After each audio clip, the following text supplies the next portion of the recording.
ఓం శ్రీకృష్ణాయ పరమాత్మనే నమః. అథ గీతాధ్యానశ్లోకాః. ఓం పార్థాయ ప్రతిబోధితాం భగవతా నారాయణేన స్వయం వ్యాసేన గ్రథితాం పురాణమునినా మధ్యే మహాభారతం అద్వైతామృతవర్షిణీం భగవతీం అష్టాదశాధ్యాయినీం అంబ త్వామనుసందధామి భగవద్గీతే భవద్వేషిణీం. అమ్మా, ఓ భగవద్గీత మాత, భగవంతుడైన నారాయణుడు అర్జునుడి కోసం స్వయంగా నిన్ను బోధించాడు. పురాతన మహర్షి అయిన వ్యాసుల వారు మహాభారతంలో నీకు మధ్య స్థానాన్ని ఇచ్చాడు. పూజనీయురాలివై 18 అధ్యాయాలు గల నీవు అద్వైతం అనే అమృతాన్ని మా అందరి మీద వర్షిస్తూ ఉంటావు. దాని ద్వారా సంసార బంధాలను తొలగిస్తూ ఉంటావు. అట్టి నిన్ను నేను అనుసంధానం చేసుకుంటున్నాను తల్లి. నమోస్తుతే వ్యాస విశాల బుద్ధే ఫుల్లారవిందాయత పత్రనేత్ర ఏన త్వయా భారత తైలపూర్ణః ప్రజ్వాలితో జ్ఞానమయః ప్రదీపః. ఓ వ్యాస మహర్షి, నీ బుద్ధి విశాలమైనది. నీ కళ్ళు వికసించిన పద్మంలో 2 పక్కలకు విస్తరించిన 2 రేకులులాగా విశాలమైనవి. నీవు జ్ఞానమనే గొప్ప దీపాన్ని వెలిగించి ఆ ప్రమిదను మహాభారతమనే తైలంతో నింపావు. అట్టి నీకు నా నమస్కారం.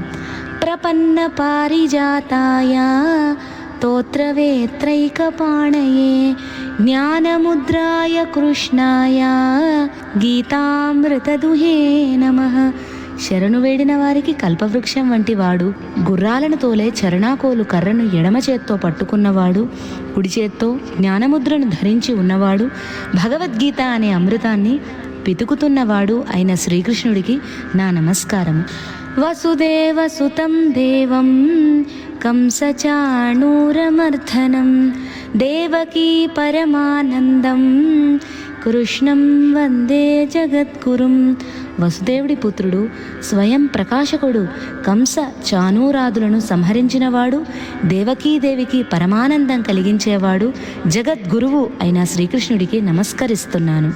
భీష్మద్రోణ తటా జయద్రథజలా గాంధారణీలోత్పలా శల్యగ్రాహవతీ కృపేణ వహనీ కర్ణేన వేలాకులా అశ్వత్థామ వికర్ణ ఘోరమకరా దుర్యోధనావర్తినీ సోత్తీర్ణా ఖలు పాండవై రణనదీ కైవర్తకః కేశవః. మహాభారత యుద్ధమనే మహానదిని పాండవులు దాటగలిగారు.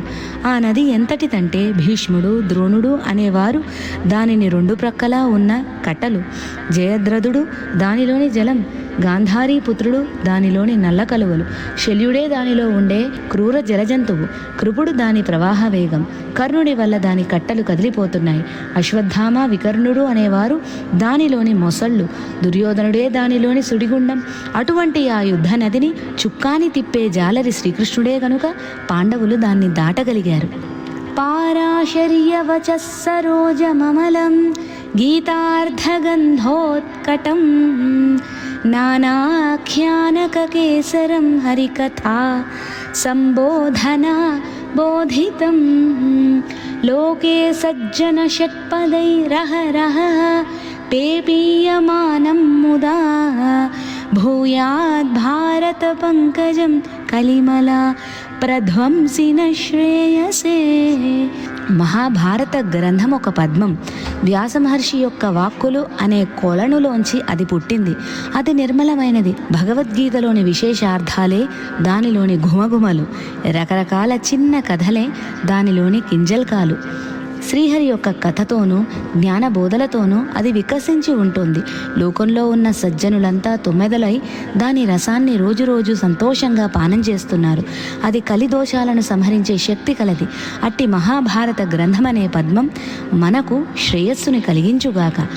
మూకం కరోతి వాచాలం పంగుం లంఘయతే గిరిం యత్కృపాతమహం వందే పరమానందమాధవం. ఆయన యొక్క కరుణ మూగవాణ్ణి మహా ఉపన్యాసకుణ్ణిగా చేస్తుంది, కుంటివాడి చేత కొండలు దాటిస్తుంది. ఆయనే పరమానంద స్వరూపుడైన మాధవుడు. ఆయనకు నమస్కరిస్తున్నాను. శాంతాకారం భుజగశయనం పద్మనాభం సురేశం విశ్వాధారం గగనసదృశం మేఘవర్ణం శుభాంగం లక్ష్మీకాంతం కమలనయనం యోగిహృద్ధ్యానగమ్యం వందే విష్ణుం భవభయహరం సర్వలోకైకనాథం.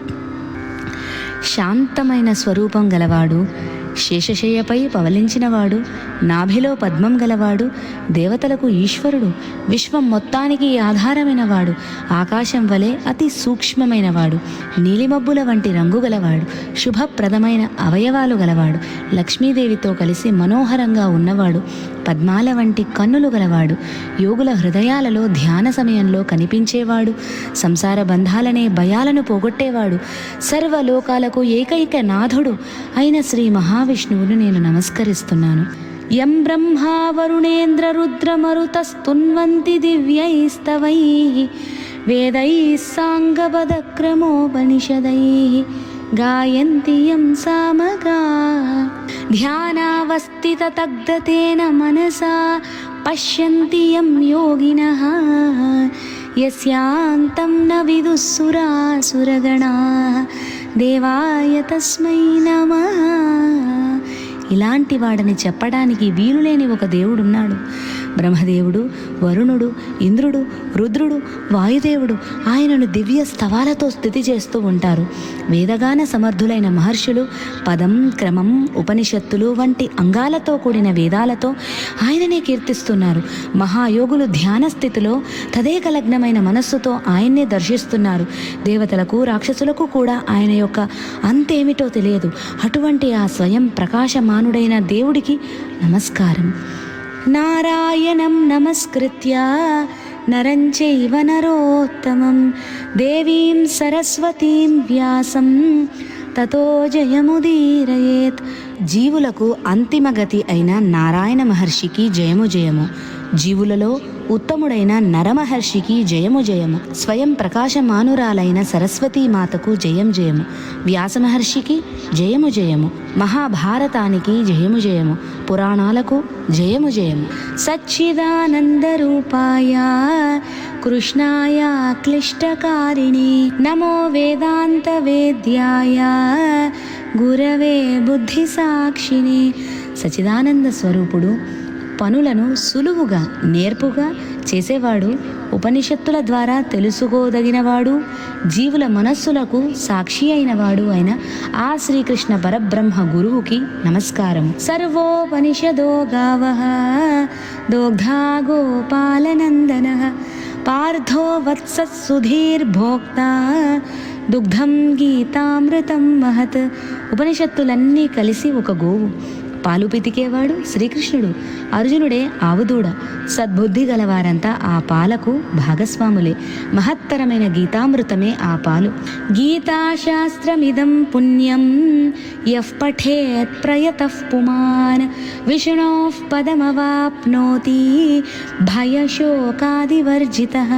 ఈ గీతాశాస్త్రం పరమ పవిత్రమైనది.